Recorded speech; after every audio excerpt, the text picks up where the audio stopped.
So the Wii had a successful launch, but whether or not a video game system ends up being successful in the long run depends on how much momentum they have throughout the coming years.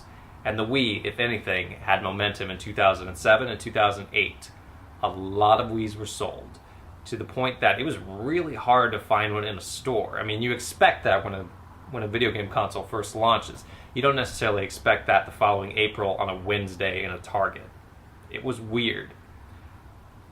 It was weird enough to the point that I kind of wondered if Nintendo didn't like the headline of Wii sold out. Everybody loves Wiis.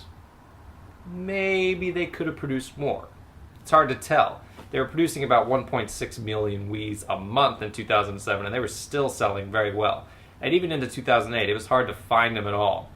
They had about 20 million Wiis shipped to stores by the end of 2007, about 40 million by the end of 2008. They were making some money. One thing that's important to note is that they were also making profits on each console sold. Now, not every video game console ever made profits by themselves. For example, that Xbox One that costs like $500, I'm not totally sure if they make money on that. They might be taking a loss so they make money on the games sold later. Who knows? With the Wii, they were making money on every single one of those millions of Wiis sold.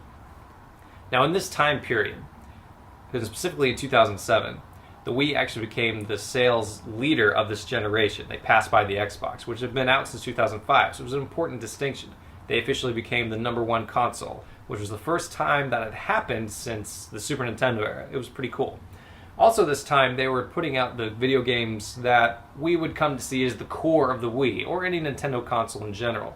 Things like Mario, Mario Kart, Smash Brothers, as well as some new things that were very much a product of their time, like the Guitar Hero series finally came to a Nintendo system, and also things like Wii Fit. Now, a few of those games I talked about were peripheral games, and that was definitely a sign of the times. For whatever reason, maybe it was because people saw it as a different way of controlling the games, or casual gamers saw it as something a little interesting, a little thing to hold on to. Peripherals were all the rage. You had the Guitar Hero guitar, which is pretty much the crux of the game. You had the Wii Fit pad, and even Mario Kart came out with the Wii Wheel. We'll talk about that a little bit later.